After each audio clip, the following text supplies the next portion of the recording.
नमस्कार दोस्तों, आपका मेरे चैनल पीआर टीचिंग में बहुत स्वागत है। दोस्तों, आज मैं आपको जो पाठ पढ़ाने जा रही हूँ वो व्याकरण से संबंधित है और व्याकरण का पाठ 1 है जिसका शीर्षक है भाषा और भाषा के प्रकार।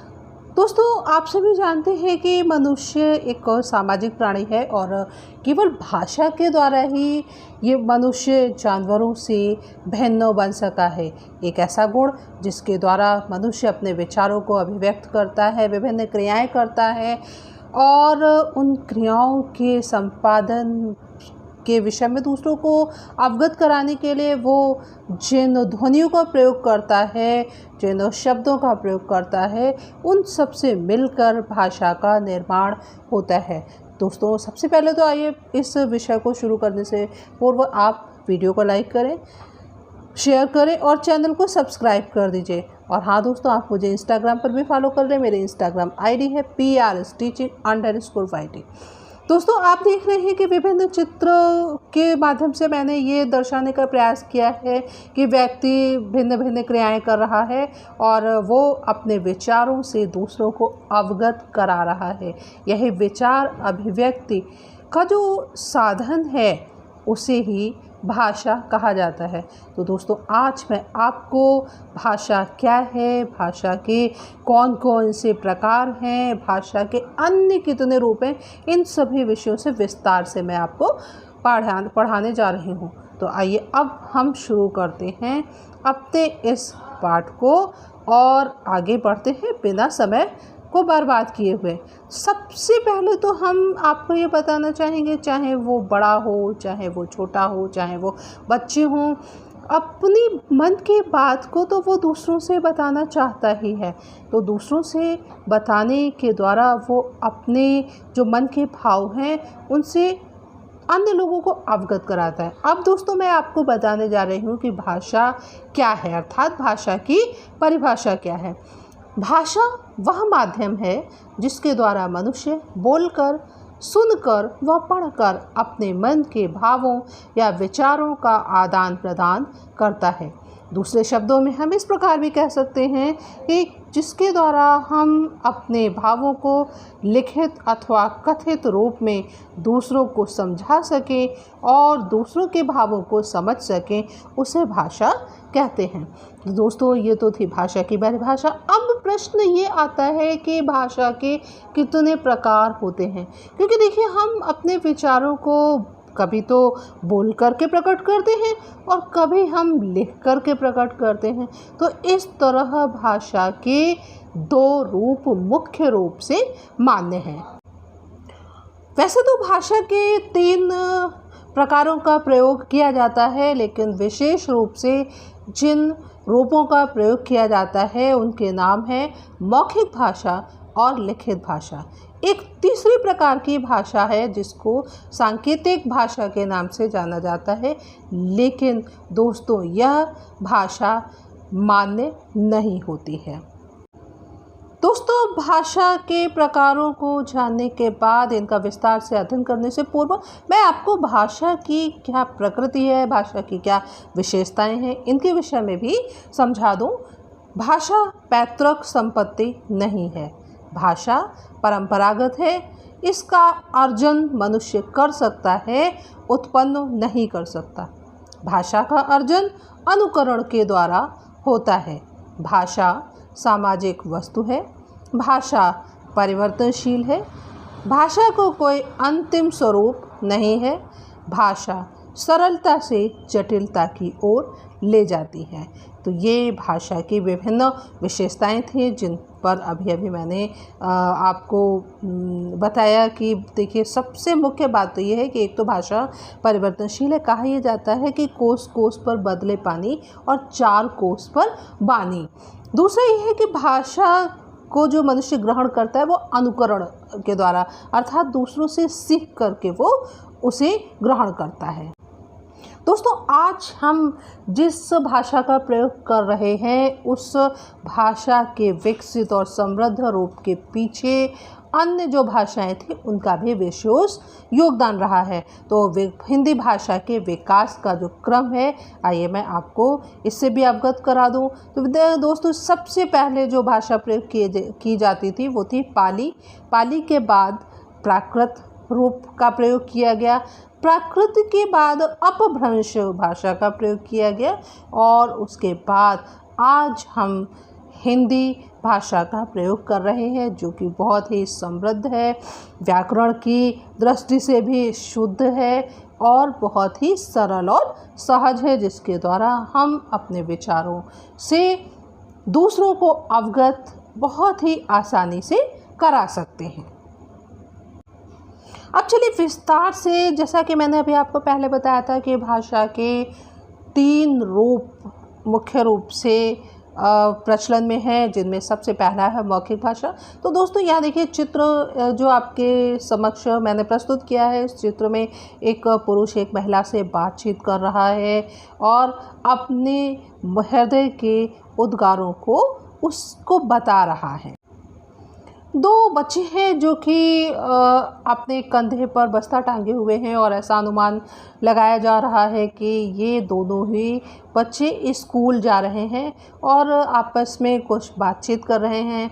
संभव है कि वो स्कूल जाते समय अपने स्कूल से संबंधित या अपने पढ़ाई लिखाई से संबंधित कुछ भी विचार विमर्श कर रहे हैं। तो ये जो भी यहाँ पर बातचीत कर रहे हैं वो एक दूसरे के सामने बोल करके प्रकट कर रहे हैं।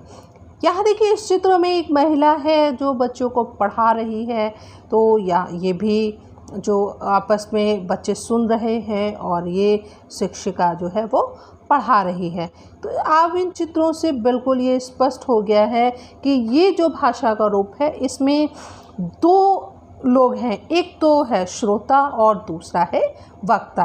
तो आइए अब मैं आपको जो मौखिक भाषा की परिभाषा है इससे अवगत करा दूं, क्योंकि अभी जो मैंने चर्चा की ये मौखिक भाषा से ही संबद्ध है। भाषा का वह रूप है, मौखिक भाषा का वह रूप है जिसके द्वारा हम अपने विचारों को बोलकर दूसरों के सामने अभिव्यक्त करते हैं तथा दूसरों के विचारों को सुनकर ग्रहण करते हैं। यह भाषा का मूल रूप है। अब ये हम चर्चा करते हैं जो मौखिक भाषा की विशेषताएं हैं वो इस प्रकार है। यह भाषा का अस्थायी रूप है। अस्थायी शब्द का अर्थ होता है जो लंबे समय तक न रहे, उच्चारित होने के साथ ही यह समाप्त हो जाती है, यानी जैसे बोली जाती है उसके बाद यह रूप समाप्त हो जाता है। वक्ता और श्रोता एक दूसरे के आमने सामने होते हैं। इस रूप की आधारभूत इकाई ध्वनि है।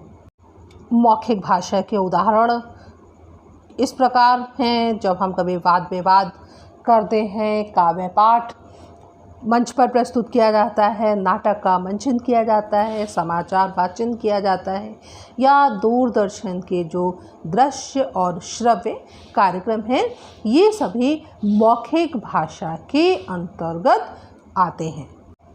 दोस्तों, मौखिक भाषा के संबंध में विस्तार से जानने के बाद अब हम शुरू करते हैं जो भाषा का दूसरा रूप है, अर्थात दूसरा प्रकार है, जिसका नाम है लिखित भाषा।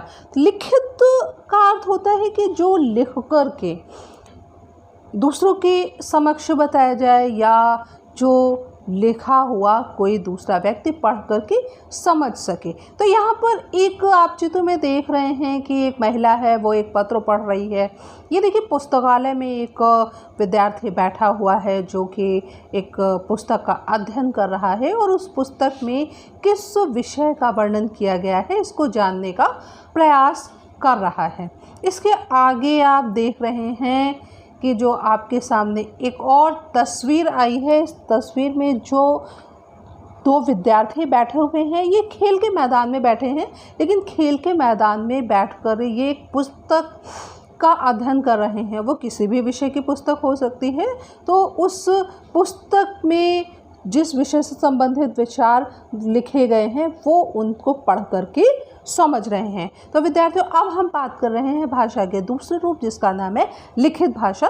लिखित भाषा की परिभाषा है, लिखित भाषा भाषा का वह रूप है जिसके द्वारा हम अपने विचार लिखकर दूसरों तक पहुंचाते हैं तथा दूसरों के विचारों को पढ़कर समझते हैं।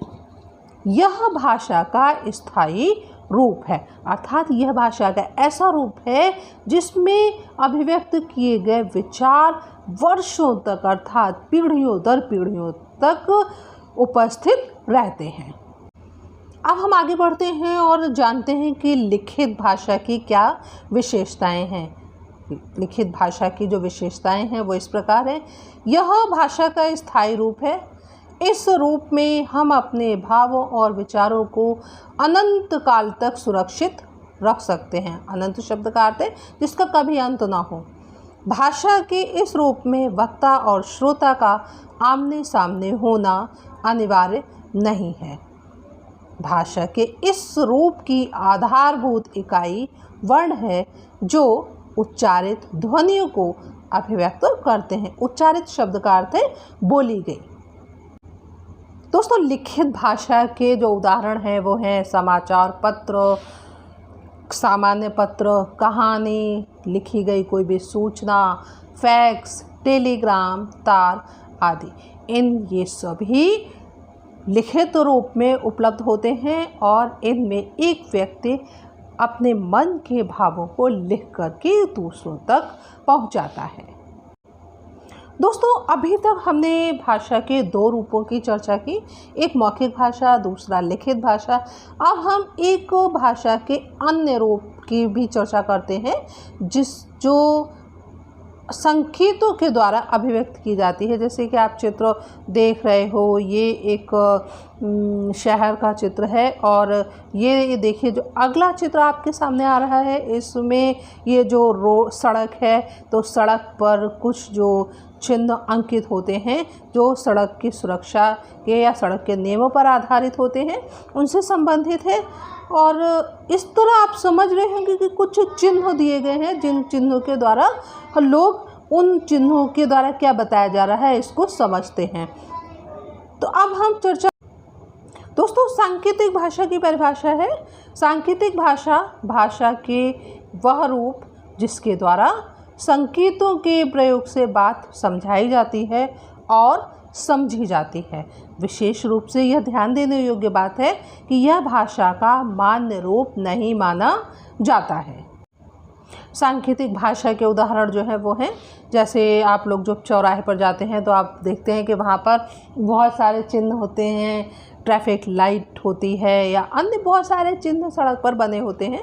चौराहे पर ट्रैफिक को नियंत्रित करता हुआ सिपाही मूक बधिर व्यक्तियों का आपस में जो संवाद है, ये सांकेतिक भाषा के उदाहरण के अंतर्गत सम्मिलित होते हैं। इसके अतिरिक्त आप लोग जैसे कि रेलवे स्टेशन पर जाते हैं तो रेलवे स्टेशन पर रेल के जो संबंधित हैं वो तमाम सिग्नल या चिन्ह होते हैं जिनको कि देख करके हम उनके विषय में जानकारी प्राप्त करते हैं। आइए दोस्तों, अब हम बात करते हैं भाषा के जो अन्य प्रकार हैं। उनमें मातृभाषा है, राजभाषा है, राष्ट्रभाषा है। तो सबसे पहले मैं आपको मातृभाषा के विषय में बताती हूँ। मातृभाषा वह भाषा जिसे बच्चा अपने परिवार से सीखता है और उसे अपनाता है, वह भाषा मातृभाषा कहलाती है। अर्थात वह भाषा, बहुत ही सरल शब्दों में आप ऐसे भी समझ सकते हो कि वह भाषा जिसे बच्चा अपनी माँ से सीखता है उसे हम मातृभाषा कहते हैं। अब आइए मैं आपको बता दूं कि जो राजभाषा है वो कौन सी भाषा है। राजभाषा यह वह भाषा जिसका प्रयोग सरकारी कार्यालयों और अदालतों में कामकाज के लिए प्रयोग किया जाता है, वह भाषा राजभाषा कहलाती है। राजभाषा के संबंध में ये राजभाषा का दर्जा हिंदी को कब मिला, इसके विषय में भी मैं आपको बता दूं। हिंदी भाषा को 14 सितंबर 1949 को भारतीय संविधान के अनुच्छेद 343 के अंतर्गत राजभाषा का दर्जा दिया गया। दोस्तों अब हम बात करेंगे राष्ट्रभाषा की। इस शब्द से आप तो परिचित होंगे, वह भाषा जो राष्ट्र की भाषा हो, वह भाषा जिसका प्रयोग देश के अधिकांश लोग करते हैं राष्ट्रभाषा कहलाती है। संसार के सभी देशों की अपनी अपनी राष्ट्रभाषा है। उदाहरण के रूप में जैसे रूस की राष्ट्रभाषा रूसी, जर्मन की राष्ट्रभाषा जर्मनी और अमेरिका की राष्ट्रभाषा अंग्रेज़ी है और हमारे भारत देश की राष्ट्रभाषा हिंदी है। दोस्तों अब हम बात करेंगे एक ऐसी भाषा का जिसके द्वारा हम दूर लोगों से संपर्क स्थापित करते हैं, अर्थात संपर्क भाषा क्या है। जिस भाषा का प्रयोग देश के निवासी परस्पर संपर्क स्थापित करने के लिए करते हैं वह भाषा संपर्क भाषा कहलाती है। भारत की संपर्क भाषा हिंदी है और विश्व की संपर्क भाषा अंग्रेज़ी है। अब मैं चर्चा करूंगी उस भाषा का जिसको विद्वानों के द्वारा मान्यता दी जाती है। लंबे समय तक एक भाषा प्रयोग की जाती है और उसमें बहुत सारी कमियां आती हैं, वो अशुद्ध हो जाती है, तो लेकिन उस भाषा में एक रूपता लाने के लिए जिस रूप को मान्य बनाया जाता है वह मानक भाषा कहलाती है। मानक भाषा की परिभाषा है भाषा का वह रूप जिसमें दीर्घकाल तक प्रयोग में आने के कारण उसके रूप में अनेक रूपता आ जाती है। कुछ शब्दों व वर्णों के एक से अधिक रूप प्रचलित हो जाते हैं जो भ्रांति पैदा करते हैं। ऐसी स्थिति में भाषा में एक रूपता लाने के लिए विद्वानों के द्वारा शब्दों और वर्णों के जिस रूप को मान्यता प्रदान की जाती है वह मानक रूप कहलाता है। तो विद्यार्थियों ये तो थी भाषा के विभिन्न रूपों के संबंध में जानकारी। उम्मीद है आपको ये वीडियो पसंद आया होगा। तो दोस्तों अगर आपको मेरा वीडियो पसंद आया तो वीडियो को लाइक करें, शेयर करें और चैनल को सब्सक्राइब ज़रूर कर दीजिए। बेल आइकन को प्रेस करना ना भूलें जिससे कि मेरे वीडियोज़ की नोटिफिकेशन आपके पास जल्द से जल्द पहुँच जाए। दोस्तों शीघ्र ही आपसे एक नए विषय के साथ मुलाकात होगी। तब तक के लिए नमस्कार।